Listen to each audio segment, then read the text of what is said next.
Alright, quick one.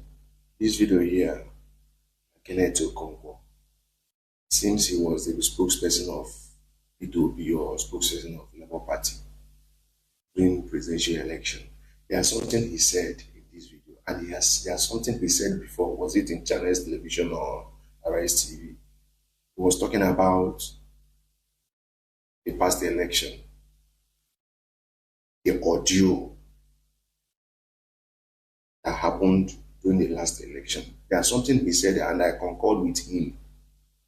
I concord with him totally.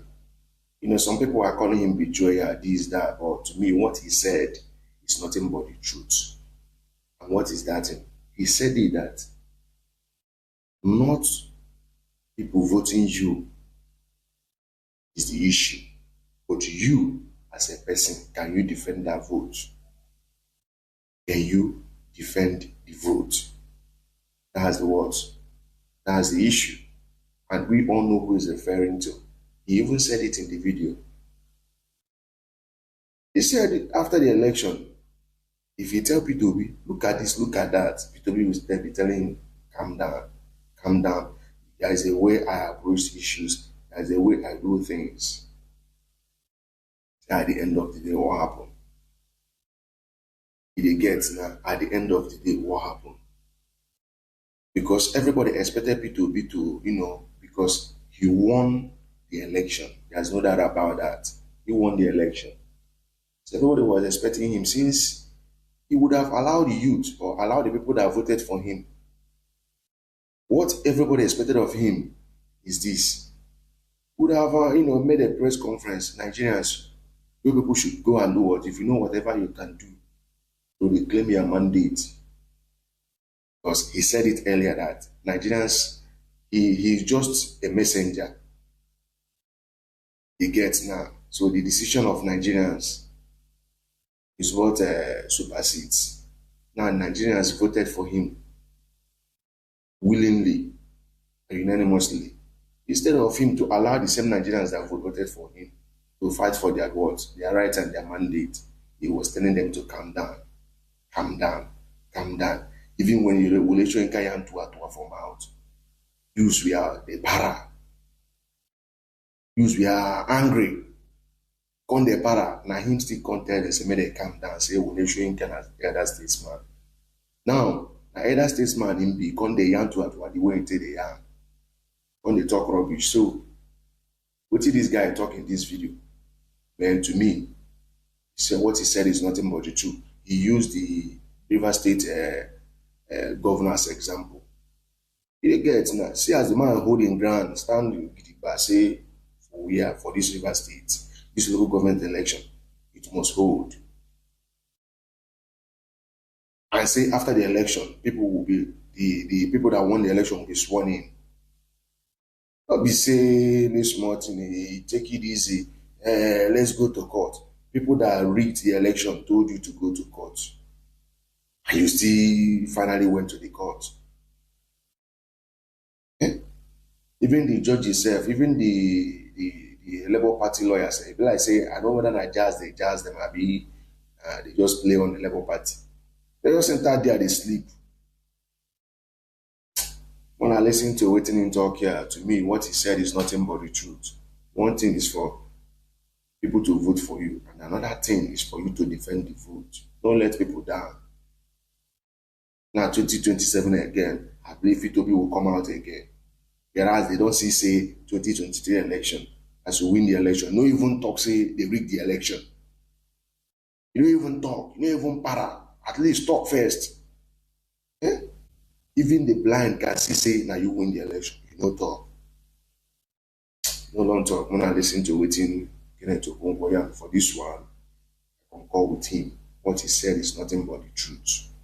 Respect, don't love, one love, don't forget. Street. Wisdom. If you're not willing to take the risk that is attached to any profession, step aside so that people who are given that mind by God will go ahead and serve God in that capacity. If you're an actor and an actress and you say you're not going to hug babes and you're not going to kiss them, step aside. Because That's what the job is. Don't come and say, you're a born-again Christian. That's what the job entails.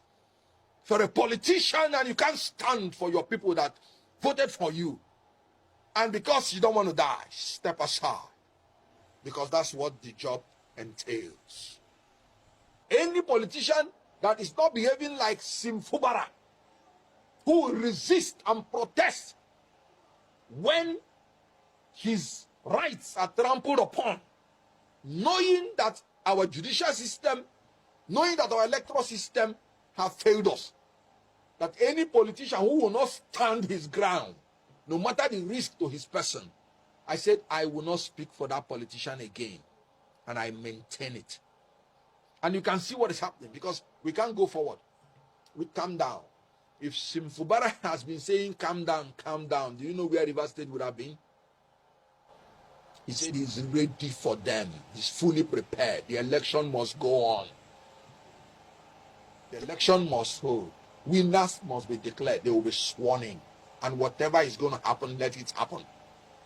I am looking for leaders who would say nobody will rig my election. And if you rig my election, I will fight. Nigerians, come out and fight. If they kill anybody, let them kill all of us. Oh yes, and thank God I'm seeing it happen. What Fubara did, was he advocating for violence? Was he advocating that the law should be broken? No. He was advocating for his right. That's my opinion. That's my advocacy. We must advocate for our right and stand by it. I did not disqualify anybody. I don't have that right. I said I am not going to speak for anybody going forward except this person meets this criteria. In any case, we have finished 2023 election. It's over. 2027 election has not come. So anybody who is saying betrayal, what am I betraying? There is nothing on ground. When I was a spokesman in 2023, I did my job creditably well, and we convinced Nigerians on what we believe is right. But you can see that in Nigeria, you not only have to have the power to win election, you have to have the power to defend your election. So anybody that does not have that spirit or power to defend the votes in a manner that you would say, whatever happens to me as a person, let it happen. I am not willing to speak any further for the person. So what I just simply said is that going forward, I will no longer be part of this until these fears are addressed. So I did not disqualify anybody. One, I don't have that power.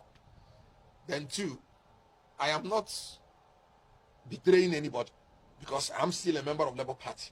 And you can see I'm still fighting that Labour Party should be consolidated because Nigerians are looking for an alternative to these people. That if you want to fight these people who are compulsive thieves and who are the worst amongst us, leading us, according to Senator Ndume, who is part of them, then you have to grow higher and be more aggressive than calm down. That's what I said, and I stand by it. In all honesty, I would have said we don't. But because I'm a student of theology, I would not say so. Because when Elijah thought he was the only person that was worshiping God, God said, no, you're not the only person. There are more than 7,000 persons like you still in that country that have not done anything evil. I know them. So the only thing we have to do in this country, we must not be sentimentally attached to anybody, any politician. We must not be loyal to political parties or politicians. We have to be loyal to the country and to the law. And if any law is unjust, we have to fight the law. If anybody is doing anything illegal, no matter who the person is, we have to fight the person. So in Nigeria, we must create the environment so that those 7,000 that we do not know who are leaders will be able to begin to emerge. If the good ones keep quiet, they will never emerge. When people say people are selling their votes, you know why they are selling their votes? Because they believe that even if they vote their conscience, it will not count. Not because they want to be corrupt. They saw what happened in 2023. I was an active participant in that election of 2023. They did not sell their votes. But after, it did not count. So they'll be like, why would I go and say I'm voting for my conscience?